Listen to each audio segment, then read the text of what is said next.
हरे कृष्णा। हिंदू धर्म में उत्पन्ना एकादशी व्रत बेहद शुभ माना गया है। इस तिथि पर भगवान विष्णु की पूजा आराधना की जाती है। सभी एकादशी का अपना एक नाम और महत्व है।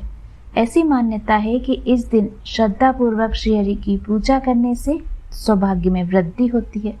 अगर आप श्री हरि का आशीर्वाद या कृपा प्राप्त करना चाहते हैं तो आपको इस दिन उनकी विशेष पूजा करनी चाहिए और उनके निमित्त व्रत रखना चाहिए।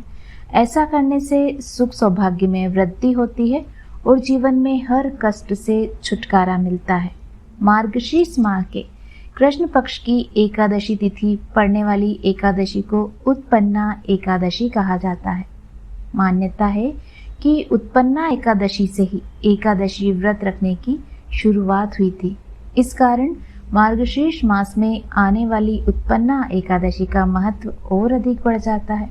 इस बार एकादशी का व्रत कब रखा जाएगा, पूजा का शुभ मुहूर्त क्या रहेगा, पारण का समय क्या रहेगा, संपूर्ण जानकारी आप ध्यान पूर्वक अवश्य सुनिए। बस आपसे एक छोटा सा अनुरोध कि ये संपूर्ण जानकारी साथ ही आपको इसकी कहानी पसंद आए तो प्लीज लाइक व सब्सक्राइब अवश्य कीजिएगा।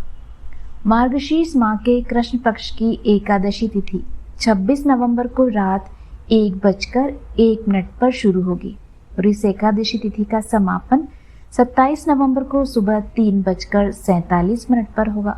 तो ऐसे में उदया तिथि के अनुसार उत्पन्ना एकादशी व्रत 26 नवंबर 2024 को ही रखा जाएगा। उत्पन्ना एकादशी पारण 27 नवंबर को किया जाएगा। उत्पन्ना एकादशी का पारण 27 नवंबर को दोपहर 1:12 से लेकर दोपहर 3:18 तक है। उत्पन्ना एकादशी पूजा का समय 26 नवंबर सुबह 11:47 से दोपहर 12:29 तक है। उत्पन्ना एकादशी का व्रत रखने से व्यक्ति को आरोग्यता, संतान सुख की प्राप्ति होती है, मोक्ष और पापों से मुक्ति, भगवान विष्णु की विशेष कृपा मिलती है। इसके अलावा उत्पन्ना एकादशी का व्रत रखने से व्यक्ति को मनोवांछित फलों की प्राप्ति होती है। वहीं इस एकादशी का व्रत विधि पूर्वक रखने से श्री हरि की पूजा करने से विशेष कृपा बरसती है और धन की देवी माँ लक्ष्मी भी प्रसन्न होती है।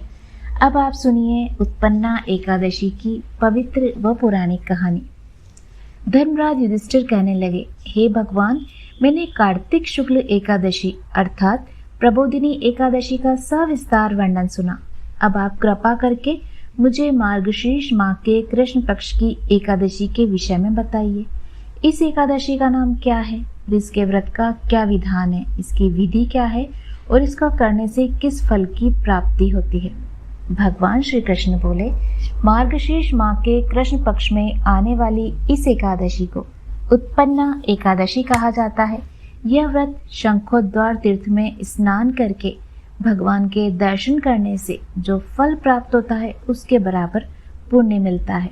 व्रत करने वाले भक्त को चोर, पाखंडी, पर स्त्रीगामी, निंदक, मिथ्याभाषी तथा किसी भी प्रकार के पापी से बात नहीं करनी चाहिए। इसका महात्म्य मैं तुमसे कहता हूँ, तुम ध्यान पूर्वक सुनो। युधिष्ठिर कहने लगे, हे भगवान, आपने हजारों यज्ञ और लाख गोदान को भी एकादशी व्रत के बराबर नहीं बताया, सो यह तिथि सब तिथियों में उत्तम कैसे हुई। भगवान कहने लगे, युधिष्ठिर, सतयुग में मुर नाम का एक दैत्य उत्पन्न हुआ था। वह बड़ा बलवान और भयानक था। उस प्रचंड दैत्य ने इंद्र, आदित्य, वसु, वायु, अग्नि आदि सभी देवताओं को पराजित करके भगा दिया। तब इंद्र सहित सभी देवताओं ने भयभीत होकर भगवान शिव से सारा वृत्तांत कहा और बोले, हे कैलाशपति, मुर दैत्य से भयभीत होकर सब देवता मृत्यु लोक में फिर रहे हैं। तब भगवान शिव ने कहा, देवताओं, तीनों लोकों के स्वामी और भक्तों के दुखों का नाश करने वाले भगवान विष्णु की शरण में जाओ, वे ही तुम्हारे दुखों को दूर कर सकते हैं। शिव जी के ऐसे वचन सुनकर सभी देवता क्षीर सागर में पहुंचे। वहां भगवान को शयन करते देखकर हाथ जोड़कर उनकी स्तुति करने लगे। देवताओं द्वारा स्तुति करने योग्य प्रभु, आपको बारंबार नमस्कार। देवताओं की रक्षा करने वाले मधुसूदन, आपको नमस्कार। आप हमारी रक्षा करें। दैत्यों से भयभीत होकर हम सब आपकी शरण में आए हैं। आप इस संसार के कर्ता, माता पिता, उत्पत्ति और पालन करता और संहार करने वाले हैं। सबको शांति प्रदान करने वाले हैं। आकाश और पाताल भी आप ही हैं। सबके पितामह ब्रह्म, सूर्य, चंद्र, अग्नि, सामग्री, होम, आहुति, मंत्र, तंत्र, जप, यजमान, यज्ञ, कर्म, कर्ता, भोक्ता भी आप ही हैं। आप सर्वव्यापक हैं। आपके सिवा तीनों लोकों में चर तथा अचर कुछ भी नहीं। हे भगवान, दैत्यों ने हमको जीतकर स्वर्ग से भ्रष्ट कर दिया है। हम सब देवता इधर उधर भागे फिर रहे हैं। आप उन दैत्यों से हमारी रक्षा करें। इंद्र के ऐसे वचन सुनकर भगवान विष्णु कहने लगे, हे इंद्र, ऐसा मायावी दैत्य कौन है जिसने सब देवताओं को जीत लिया, और उसका नाम क्या है, उसमें कितना बल है, किसके आश्रम है, उसका स्थान कहाँ है, ये सब मुझसे कहो। भगवान के ऐसे वचन सुनकर इंद्र बोले, भगवान, प्राचीन समय में एक नाड़ी जंग नामक राक्षस था। उसके महापराक्रमी और लोक विख्यात मुर नामक एक पुत्र था। उसकी चंद्रावती नाम की एक नगरी है। उसी ने सब देवताओं को स्वर्ग से निकालकर वहां पर अपना अधिकार जमा लिया। उसने इंद्र, अग्नि, वरुण, यम, वायु, ईश, चंद्रमा आदि सबके स्थान पर अधिकार कर लिया है और सूर्य बनकर स्वयं ही प्रकाश करता है, स्वयं ही मेघ बन बैठा है और सबसे अजय है। हे असुर निकंदन, उस दुष्ट को मारकर देवताओं को अजय बनाइए। ये वचन सुनकर भगवान ने कहा, हे देवताओं, मैं शीघ्र ही उसका संहार करूंगा। तुम चंद्रावती नगरी जाओ। इस प्रकार कहकर भगवान सहित सभी देवताओं ने चंद्रावती नगर की ओर प्रस्थान किया।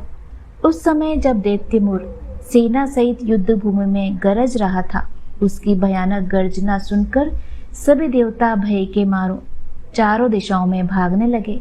जब स्वयं भगवान रणभूमि में आए तो दैत्य उन पर भी अस्त्र शस्त्र आयुध लेकर दौड़ा। भगवान ने उन्हें सर्प के समान अपने बाणों से बींध डाला। बहुत से दैत्य मारे गए, केवल मुर बचा रहा। वह अविचल भाव से भगवान के साथ युद्ध करता रहा। भगवान जो भी तीक्ष्ण बाण चलाते, उसके लिए वह पुष्प सिद्ध होते। उसका शरीर छिन्न भिन्न हो गया, किंतु वह लगातार युद्ध करता रहा और दोनों के बीच मल्ल युद्ध भी हुआ। 10,000 वर्ष तक उनका युद्ध चलता रहा, किंतु मुर नहीं हारा।